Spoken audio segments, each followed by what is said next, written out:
A great piece there on one of the most uniquely talented players in the game. I remember a couple years ago talking to a couple Chinese organizations that had him rated as the #1 overall player on the Western scene back when he was with EG and Secret Zai. Not quite back up to that plateau yet on his return to the competitive scene, but he is going to get there, I believe. Let's talk a little bit, guys, about the team on the other side of the stage, VGJ Thunder, which in some respects, kind of the opposite storyline as we were talking about with OpTic. VGJ, a lot of people's kind of darling team after winning, all right, at Galaxy Battles and then finishing the runner-up at that next major in Bucharest. Had a little bit of a left turn, though, at DAC. Finished 2-5 in their group, lost their last 6 games at that tournament. You were there, Dominic. What happened? I mean, I was there at the Galaxy Battles as well. Like, they were looking so hot at one point. They beat EG 3-0. Yeah, I mean, they were looking so good. Everything was on point. But again, inconsistency. That's where teams start to fall apart. I think their decision making. The problem is that ROTK drafts for them. They draft them maybe uncomfortable heroes. He's a good drafter, but I'm not sure about the hero pool of the certain players. That could be the problem. Like the problem is that he is their coach, and ROTK doesn't give. Man, like he's like. You're gonna play that hero because I picked it for you. Otherwise, you're gone. And it's utterly unique, right? We talked about this in the fall when it was announced in the DPC that coaches were going to be allowed on stage, whether or not we would see coaches drafted. This is really certainly the only team of any note that's done that. He's the most proactive. Other teams usually have, like EG has Bulba lingering around. 71 was appearing to be fairly proactive in Mineski's grand finals. Beyond the push-ups and whatnot, but he was also, taking Ninja Boogie's seat over and sitting down. I don't know if he was actually pressing the button, become captain, all that business, but he's the one sitting, pressing the buttons. Oh, yeah? He is sitting at the PC. That's ROTK right there. So I think more and more teams are beginning to recognize the presence of that, but OpTic does not have a coach, and so they are more dependent on PPD's knowledge of his players, which is to be expected. I mean, he's been working with Zai for an incredibly long time, so I'm sure he has confidence in his own knowledge. Yeah, well, let me ask you something a little bit different here, because I know you're a bit of a night owl, and I know you end up doing a lot of Chinese and SEA casting, right? So it feels like we go through this every year to me, where you have the Chinese New Year break, and then there are a couple Chinese teams that come around in March, and they look really good, and then they kind of get figured out. And they go through this dull period. Is this the usual cycle that we're seeing with VGJ Thunder, or are there causes for concern with this team beyond that? I think Thunder may have peaked a bit too soon, and now LGD is beginning to steal. Well, I mean, you can finish that line. You're a dad. You can finish it. They're stealing their what? Now, hold on, which part of the country are we from here? Stealing their thunder. Thank you. There we go. And so a lot of people are thinking that LGD are bound to become the Chinese team with the target on their back. Yeah. But like you said, they have potential to be figured out, which may contribute to the reason why LGD dropped out of this tournament, is because after such a hot performance at a previous major, do you really want to start exposing yourself at a minor when you're better off saving strats in theory for Epicenter? That's the same thing that VP did. They did not want to participate in the next tournament. Well, that was a major too. Yeah, that they dropped out. We qualified. But they've got points to burn. Right. Too many of our strats. Like, they will probably attend a couple of more events, but that's gonna be it. They're gonna save their strats for TI. Also, we can go back to DDC and ROTK. Like, I think the reason why they brought DDC, besides him being a great player, that they need an in-game leader. He has a lot of experience, a lot of trophies won, so he is the vocal one in the team. Like, after ROTK is done during the draft, they need someone to lead them. Yeah. And I'm glad you brought that up, because I think it's an interesting ongoing dialogue. I think about there are players out there that are capable of playing the support position at a very high level, even sometimes other positions that are very good in-game shot callers, but don't necessarily want to be drafters. And that's where I see the coaches as kind of an ideal solution. Yeah, that's why position 5 right now is, you don't have to be amazingly skilled. You just need to lead the team. Yes. That's as simple as that. You don't even have to be a great drafter. Like, someone else can do it for you if you can get a coach. I'm surprised that OpTic does not have a coach yet. I mean, they have a PPD, but still, if you have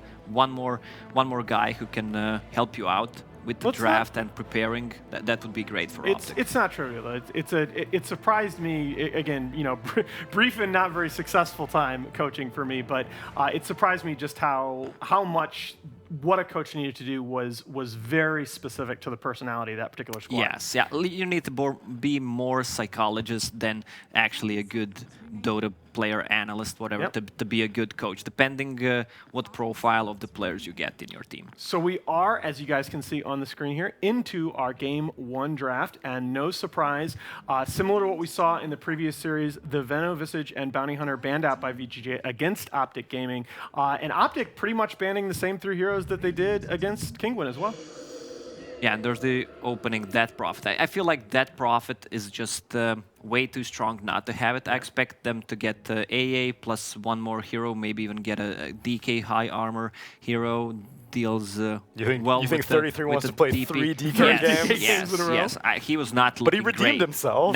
Not enough, man. That build was something else. Shout out to 33. But the other common ground, though, when we're talking about both of those heroes, is that they've gained a lot of flex value. DK, with the strength scaling change, gets moved to the off lane a lot, and even DP, VGJ Thunder was the first team of the most recent incarnation to move DP over to the safe lane and run it on Sylar, and Sylar will occasionally also switch mid on his DP I've as seen well. DPs before, where Eternal Envy did it. Envy and Loto were the last two sort of iterations of that when it was tried. Yeah, this is a newbie opening, pretty much AA Sanking. That's what they like the most. Sanking, even though he was nerfed a little bit, that move speed and the stun duration on the early levels, I don't think that affects him at all. He's still a reliable stun, not a classic initiator. He goes in, then goes back and waits for the epi, then reinitiate. Yeah, and it's worth noting as well that Sanking a flex pick somewhat for a lot of teams. OpTic does strongly prefer running the safe lane, the Sanking in the off lane, in the hands of 33. But they do give it to Zai on occasion. Yes, exactly.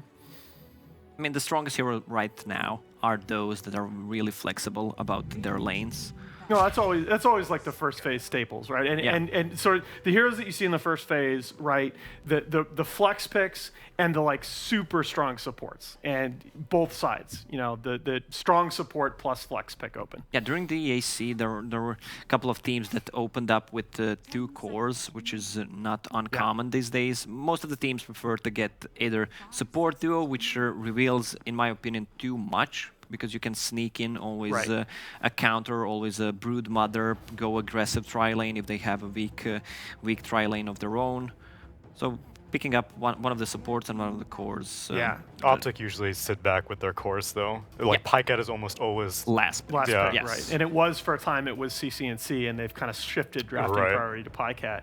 Yeah, I also like the Tusk pairing with the DP, because Tusk gives you it's really kind of the only AOE save in Dota. I mean, if you want to talk about Guardian Angel possibly filling that role, but the Snowball save on the Death Prophet with Exorcism active, very, very powerful teamfight potential. Yeah, also Death Prophet with Eon Disc. I think people are underestimating that item. Not picked enough, in my opinion. Oh, it's started to figure. Most of the big pro DP players I want to see Eon in. Disc in the later stages of the game, when you can swap a BKB and put it in your inventory as a 6th, 7th item.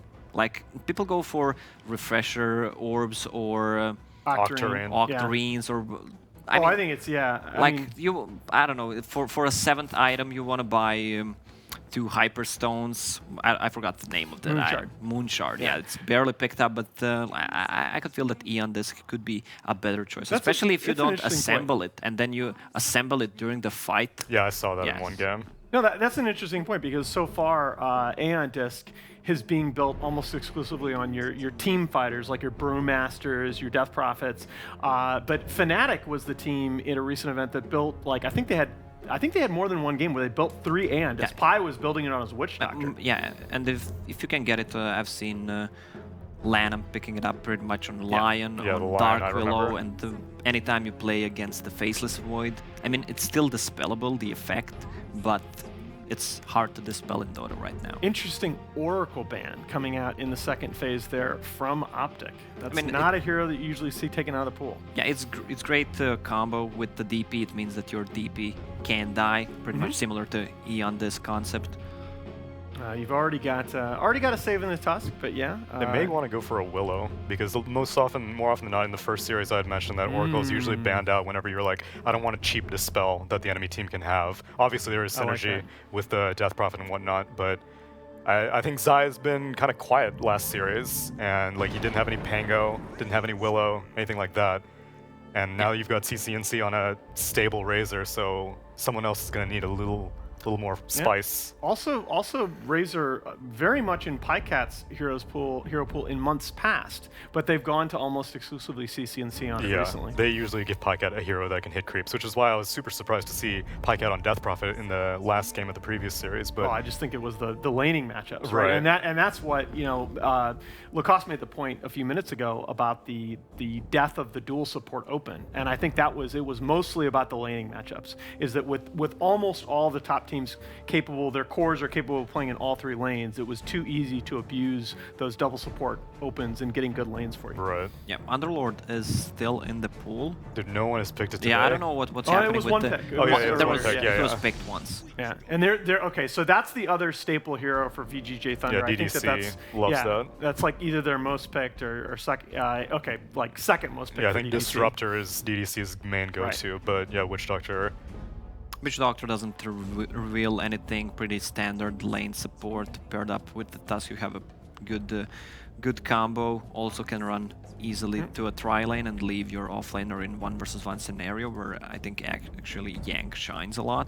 Yeah, and you don't lose too much value picking Witch Doctor into AA with the heal, because the heal is more of a sustain mechanic rather than a team fight skill. No, this is like VGJ. This is their two big, along with the Disruptor, the Fade Tusk and the DDC Witch Doctor are their next most picked heroes. Yeah, Tusk and DP together, they have a good killing potential on a mid lane, so they could still put Razor on the safe lane and get something more mobile on a mid. Something that's not threatened by a Tusk shards. Usually you see Pucks, Queen of Pains, something like that. So it definitely means that Sanking is going to be offlane. Right. Yeah. It was greedy. But the so question you think this is... You think this is Sanking Keeper aggro duel? Yeah, definitely. Like you want to pressure. So with this Keeper of the Light pickup, I think VGJ can pick more, maybe something more greedy. I'm still thinking about that Underlord. Like if it's Sanking and Keeper, like you have a lane that you're facing with Razor AA, you have no stun, so you can easily just run away, TP out if they decide to go for you. So just going for a greedy hero right now should be good, and it synergizes well with the Tusk. Good kill potential, especially on a hero like an AA who has no escape mechanism. I'm super down with Yang Brew though. I agree with you. It's kind of fallen off recently, but you can get away with some greed. But and this is the other sort of solution to the Keeper of the Light problem, is that you just have a hero that's going to hunt him around the map. Now this is presumably a core Nyx assassin as well. Yeah, that's position 3 in Nyx. Seems excessively reactionary, though. I agree. I was just thinking that we talked about a game earlier where we felt like Winter and I felt like Kingwin got into a little bit the counter-picking trap. Right. Too much counter-picking rather than focusing on your own lineup. Because I think this Coddle is picked to buy time for whoever Pycat's hero is going to be, which could be, I think Luna's still in the pool. He hasn't picked it like this entire series or previous series. Yeah, but they need some tower damage, either that or a really Dragonite. Dragonite is still in the pool, right? Yeah. I think the comment that Winter made about the overlap of DK comes back. He was making it in reference to the Viper lineup, the DK Viper and Ring. I think the same thing kind of applies with the Razor. The DK Razor overlap a little bit too much in their roles for my taste. Yeah, they're both tanky frontliners. Yeah, but so this is only the first time in the last 2 months second time, sorry, in the last 2 months that VGJ Thunder have picked up the Nyx Assassin. They are 1-0 on it. Not really. I mean, Yang likes kind of self-sufficient offlaners. Like he ran Night Stalker in the first series, ended up doing extremely well on it, and Nyx Assassin, a hero with much higher than average base HP regen, so doesn't really need that much help, which allows Tusk to probably help out the mid lane. But both carries are looking to be like hard ones. Yeah, again, OpTic Gaming will have the last pick, which they like to have to give the Pycat the ultimate carry, to give him the better matchup.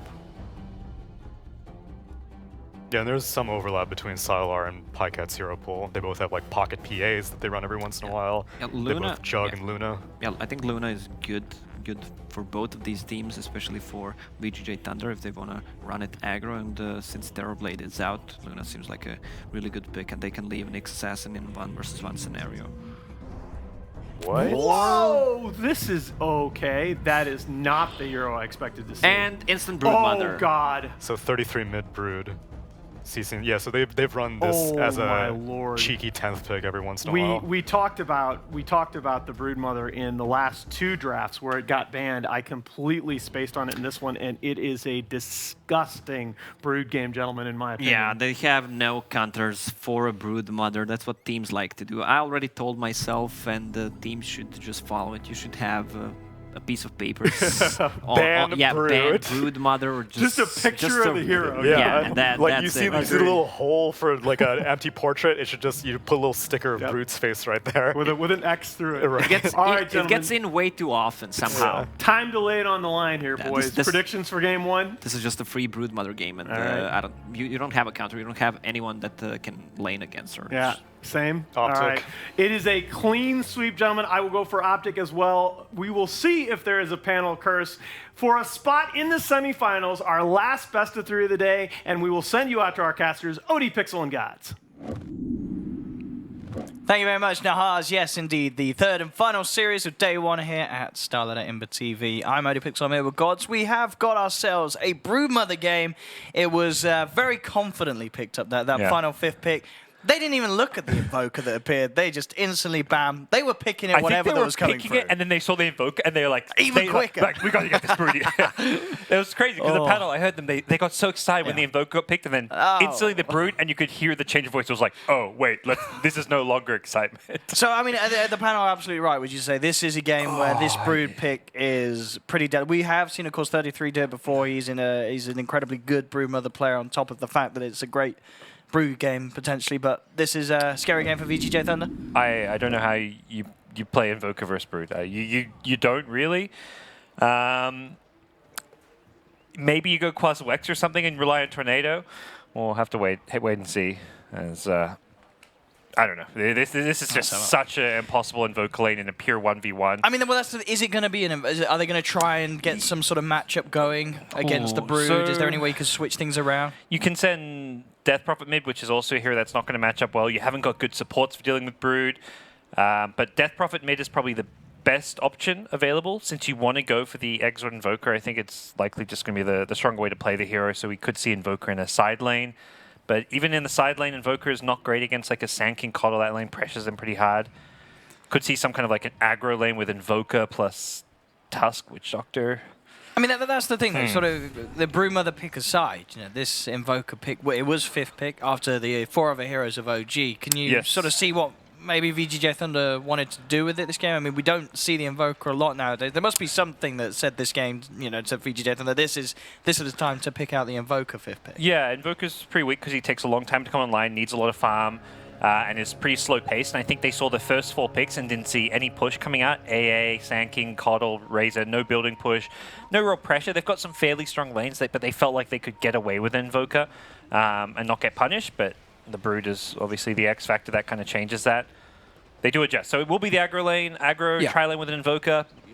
It's unconventional. It's not what they had in mind when they picked Invoker, but to me, it's the best way they can lane things.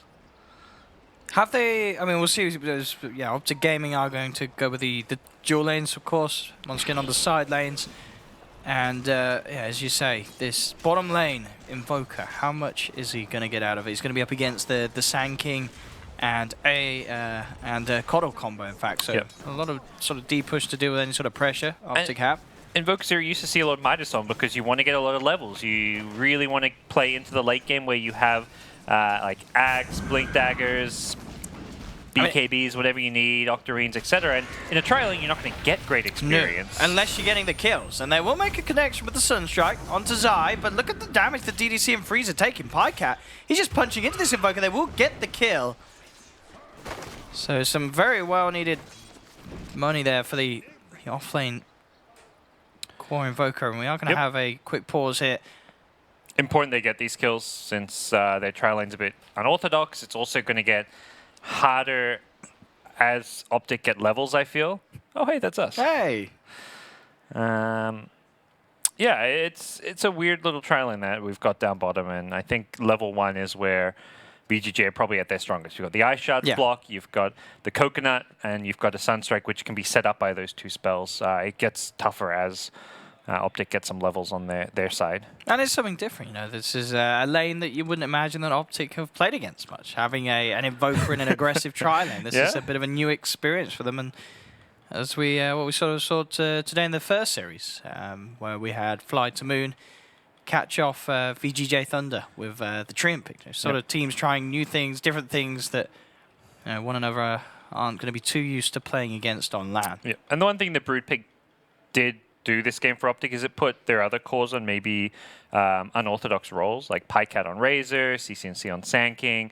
Those are not really the kind of comfort roles for those players. Pycat's normally on the greedier, more farming hero. CCNC, kind of playing the 3 position. Oh, no, actually, sorry, it's Pycat on Sand King. So they swapped it after the draft. But yeah, Pycat playing a Sand King, not like that farming greedy core. And even the Razor, perhaps, is still a comfort pick for CCNC. So that's not too bad. Yeah, as you said, very interesting to see what Pi is going to be able to do with this, and if he does indeed get the space down bottom to get that early farm to sort of get himself on track for the blink and such, and have that impact that he wants to. But yeah, bit of a different capacity to see Pi playing. So we'll see what the idea is going to be. For OpTic, they're sticking with these dual lanes. I think they're happy to maybe give up a kill or 2 at bottom lane, assuming they can win these other lanes. They're going to expect the Brood to win mid, and with 2 heroes top, they want to win that. And they've got Pi. They managed to trap him here in with the shards, and Pi will get beat down upon. VGJ Thunder getting themselves the 2nd kill out of this aggressive tri lane, and the 2nd kill into the hands of Freeze. It's working out so far. That's the end of Invoker's mana, though, which is one of his weak points as an aggro tri laner. You throw 2 Sunstrikes and you haven't got any more. We'll be needing to bring some clarities down there if he wants to kind of sustain himself.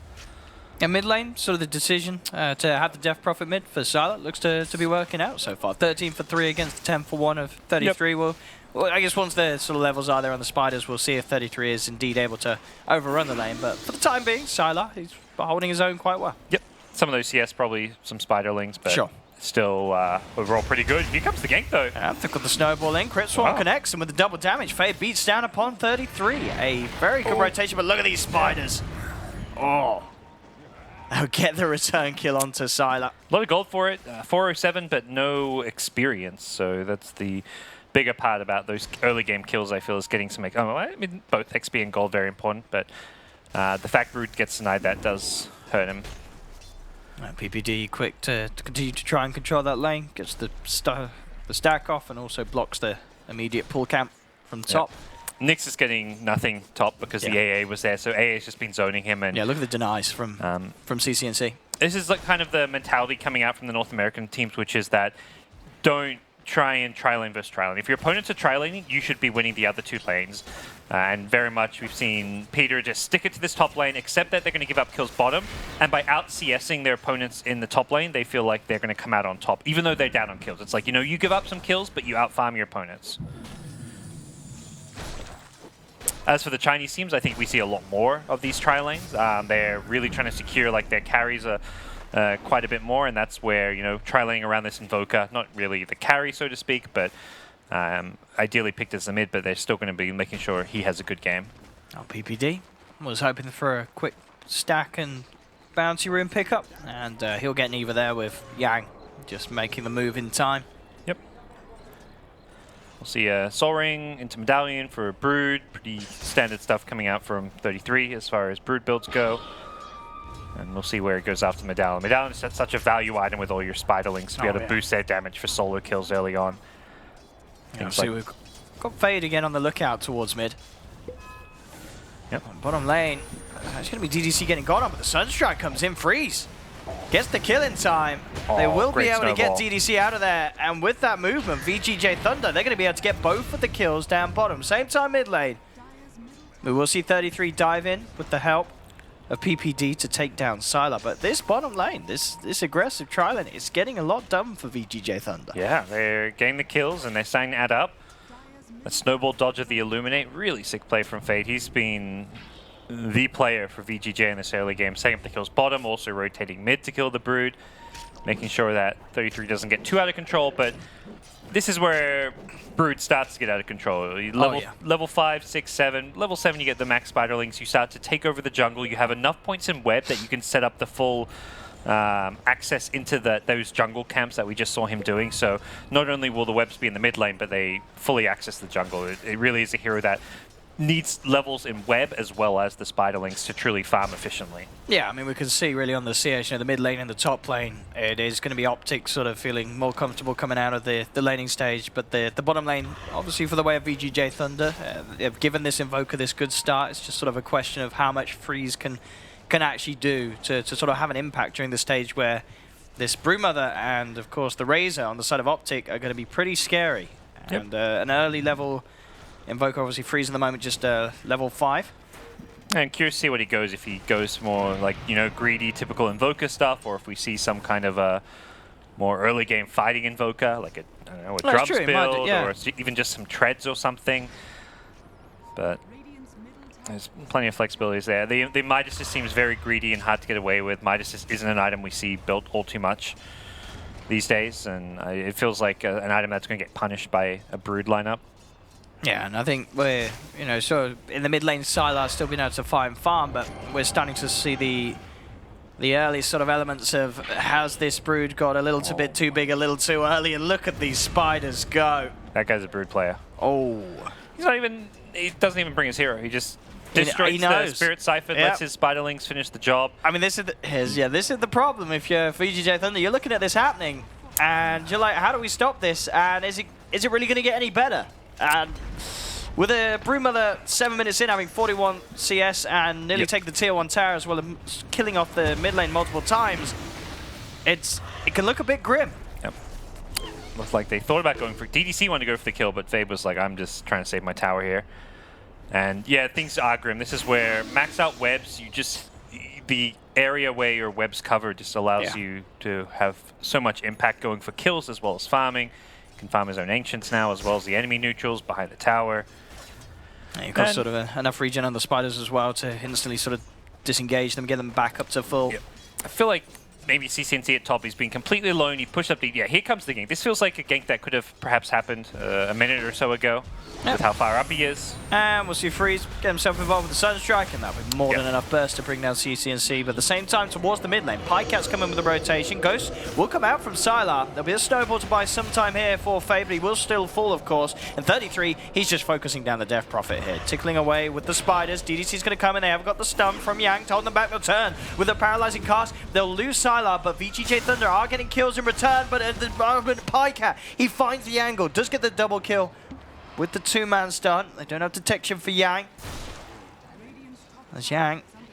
I know he's around there as he does go for the spike carapace onto Pycat. Pycat's still sort of hunting around for this. He's come up to the high ground, but they'll with the turnaround. They've got the stun and the Sunstrike. Pycat snooping around a little too long. Well, the Exo Invoker is getting very active and he's getting a lot of kills. Throwing some Sunstrikes, getting kills. Yeah, it's a dominating streak, and also just, you know, rotating. He was the one who TP'd top to set up the Razor kill with a Cold Snap as well. So all in all, we are seeing a much more active Invoker throwing Sunstrikes, but also doing a little bit more than that, which is normally the bare minimum, and that what you expect from your Invoker is you throw Sunstrikes while you farm. This Invoker is actually going to lanes where he's needed. Second highest on the net worth Freeze, just behind 33's Broodmother. Not sure what this Death Prophet's meant to do. He's just having a rough game, not getting farmed, double nulls.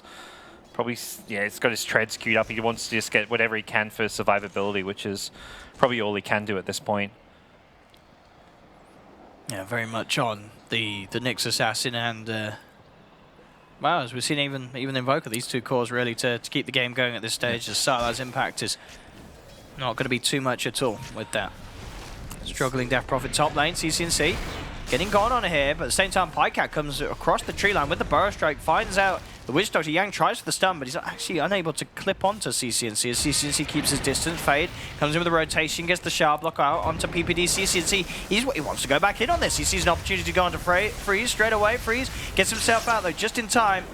with the Ghost Walker. Now the turnaround, the stun into the Meteor. CCNC and Pycat taking a lot of damage here. CCNC has to hide in the trees. Pycat, he's going for the epicenter play, trying to bring down Fade with him. It's going to be enough to do it. Yang, still a little scary as he does have the stun, but Pycat jukes it.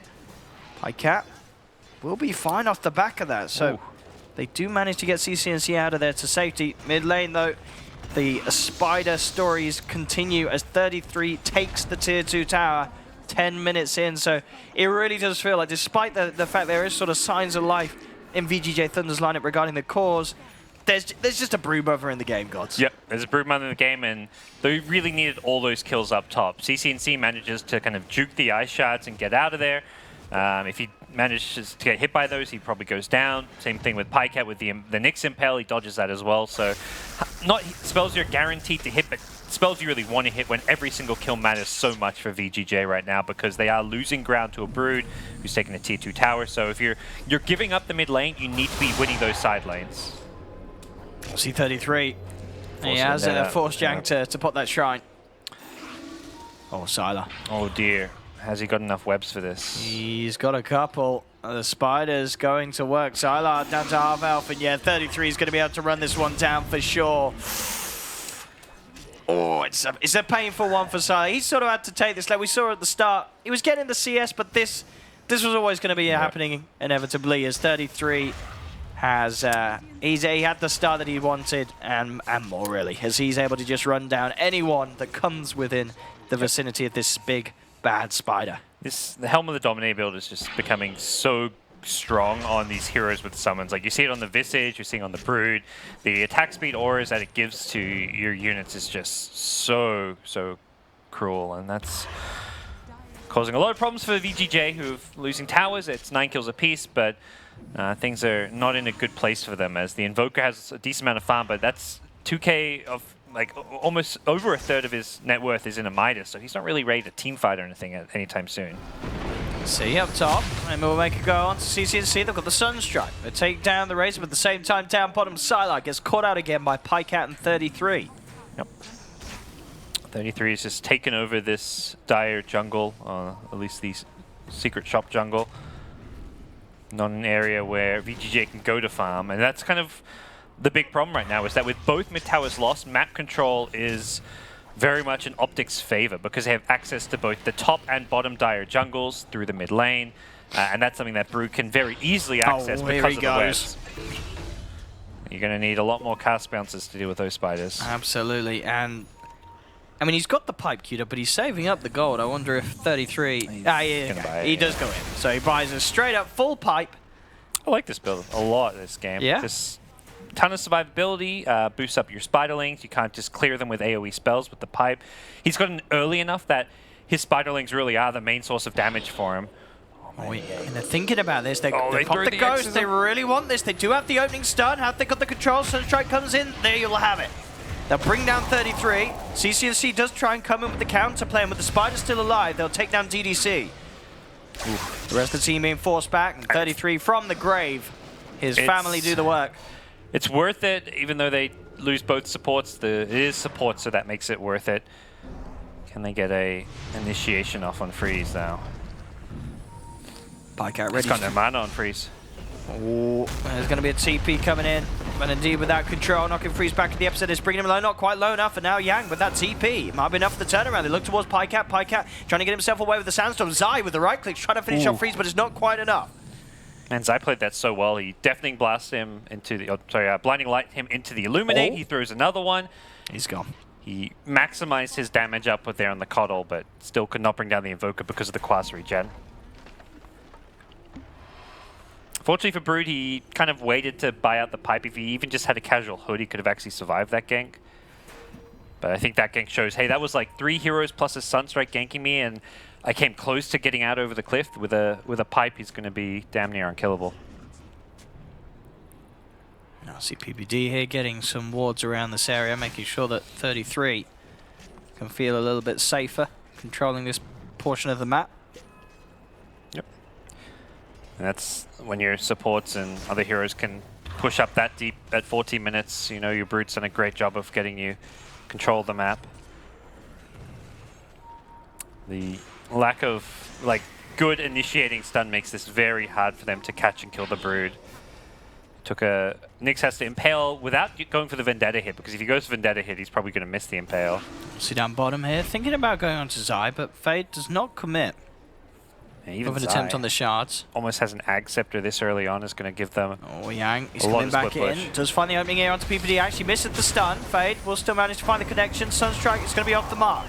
But still, they get the job done. Yang trying to CP himself away. They've got the Death Lord down onto CCNC, and he has got the Maledict on him. So VGJ Thunder will find two, but the base. The base is in trouble. There's a Spider pushing in, and 33 nearly taking the tier 3 tower there away from Thunder. Does force out a fortification. He decides to come over and join the fight now. As Pycat's in, quick burst strike onto DDC. So OpTic, they do lose a couple of heroes. But overall, there's still a Spider in the game. Yep. Still the big old Spider. I really like what 33 is doing. I feel like this is different to what I've seen typically most Broods do, which is, you take the 2 towers mid, they start defending the tier 3, you go start working on side lane. He's like, no, we don't care about these tier 1s. If you kill a tier 1, you just refresh their glyph. He really wants to pressure tier 3. VGJ Thunder, they do find the pickup onto Pi. Yep. I think OpTic really have this idea that they can actually take a lane of Rax, like, pre-20 minutes. All it's going to take is one opening. One big kill on a Death Prophet, a Nyx, even the Invoker, could just get them a lane of Rax. Or if they take a team fight while Brood is mid lane uncontested, they're going to suddenly just, break open the game with a lane of Rax. That's why the Brood's not switching to a side lane. Brood could have gone top, taken a tier 1, taken a tier 2, while his team mess around on the mid and bottom side of the map, but this Brood really wants to go for that kind of crushing blow that is a mid-Rax. Yeah, especially with the Ags now finished on Zai. An extra bit of way to fuel the high ground push. Oh man, they've got pipe plus heal onto those Spiderlings. Oh yeah, Zai just casually sitting in the top 4 net worth on his Keeper of the Light. And here we go. Going for it, yeah. Very hard to defend this push. I mean, yeah, look at the pipe on the Spiders there. And they saw the Nyx in Vendetta. They had the Sentry planted, so... How do you stop this if you're VGJ? Yang? Right in with the Death Prophet ult and hope for the best, but the Magic Burst is pretty scary too. Illuminate, Sand King, AA Ice Blast. I don't think you can just tell your Death Prophet to go in there because of that Ice Blast. But OpTic will settle for the mass TP back to base. They see 4 or 5 heroes come to defend. They say, look, that's enough. Let's just fall back, farm top, take some shrines. We got the tier 3 tower, take Roshan. They're doing this high ground push without an Aegis yet. Not that they need the Aegis, but it's more like they want to strategically pull VGJ back into their base to get a bigger advantage, and then they can look to set up Roche later on. Yeah, there's a lot of safer ways they can go about trying to close this game. They don't need to take a risk at the moment. They know that they're ahead. Sure, there's always the threat of the Invoker, freeze getting scarier and scarier as the game goes on, but it's still going to take quite a bit of time. Yep, and you've got an impact in like the team fights. Your BKB timings to deal with that too.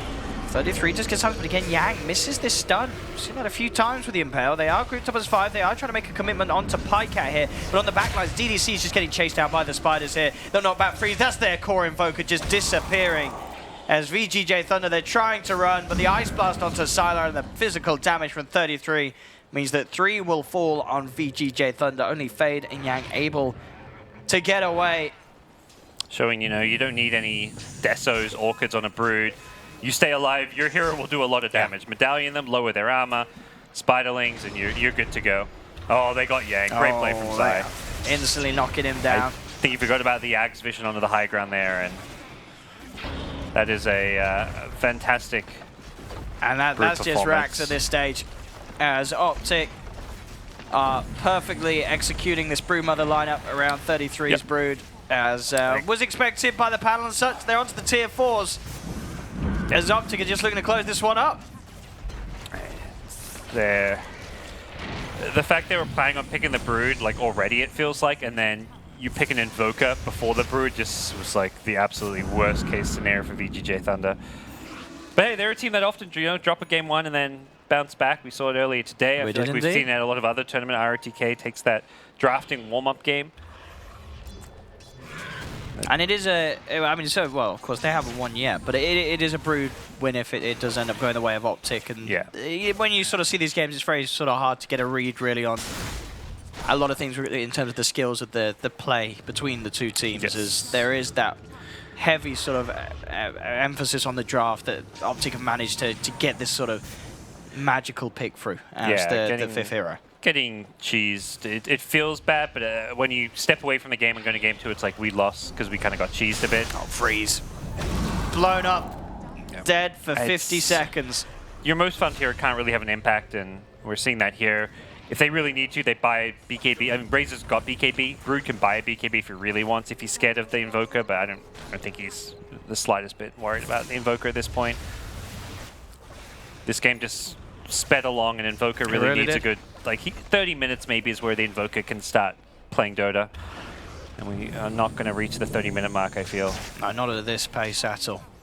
As OpTic, as I say, you know, you can attribute most of this down to the fact that they get the Brood through, but you've got to sort of take your hats off to OpTic, because they are playing this lineup very, very well. Yeah. This is, oh, for sure. You know, especially sort of the way, you know, they had to sort of adapt to the way the VGJ Thunder changed things around, and they had sort of, you know, the Pycat Sanking, different things that they were sort of trying out here, but it's absolutely worked out. They've played it perfectly around the Brood. They're at 14k net worth advantage at 21 minutes in. A Rax and a tier 4 up. There's a full assault Cuirass on 33 now as well to add to these pushes.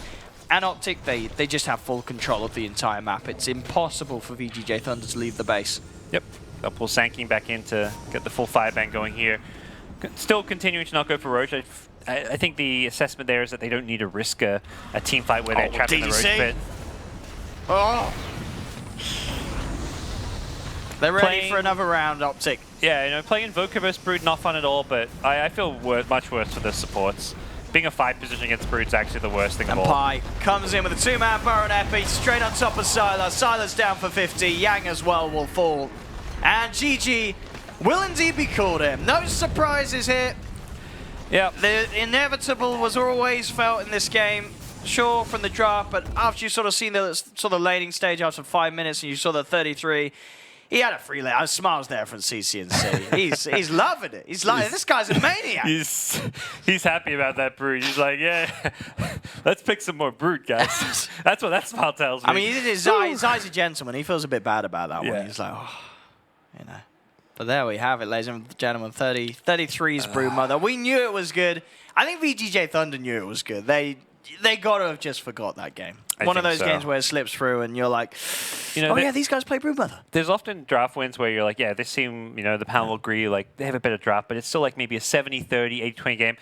That draft is like, I don't know, 95% OpTic favored, maybe even higher. It's actually impossible to play that draft, I think. There's just no answer to the Brood, and Brood is going to crush the game. Assuming you've got a strong, capable Brood player like we saw, game over. Yeah, I mean, that's sort of the interesting thing to see is, will OpTic actually get the chance? I mean, almost not in this series, but down the line for the rest of this tournament, surely all the teams are going to be like, oh, we've really got to make sure that they don't get a Broodmother game in. Yep. Like, it's got to be in the early bans. We've seen, you know, teams will ban out, they'll just ban out the Visage and Brood against OpTic because these are the two heroes that OpTic have this flexibility to switch things around, put 33 in the mid lane, and just absolutely destroy the game. Yeah, and that's the crazy thing is you think you've got the draft figured out. Like, okay, they needed the Pycat hero last. You know, it's like they've got Razor, Sanking Coddle off lane. Like, you know what the draft's going to be. They're going to last pick Pycat's hero. What's Pycat hero? Let's ban more. Okay, maybe let's ban TB. Let's ban, you know, Luna. And then it's like, oh, they just picked Brood.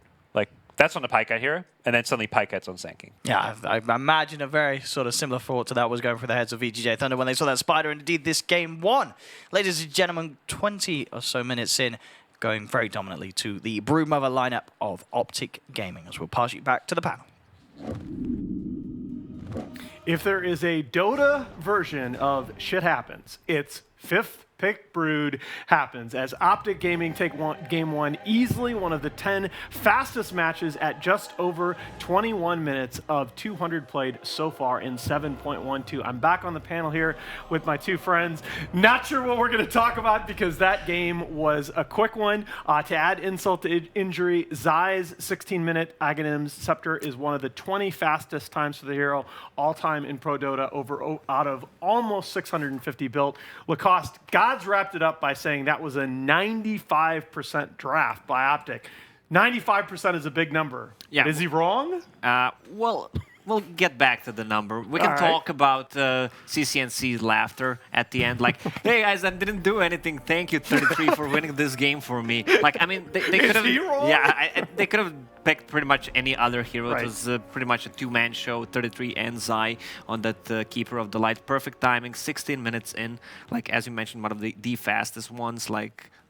It just turned into and right in time for daytime, and you want to push. Also, the item build on Broodmother. I told you he's gonna go pipe. You were like, why? Like I've seen him play one of the times. One time he went for drums, Helm of the Dominator, and the pipe. All the magical damage mitigated from the Invoker combo. So you have spiders who are alive all the time. Even if the hero is dead, like you have spiders who deal ton of damage. I thought it was genius in that game, and it's not just about a team fighting item. It's that literally once you pipe up and you've got a wave and all your spiderlings on their high ground at 17 minutes in with the Coddle heal, how are they supposed to wave clear? Yeah, also 95 against 5.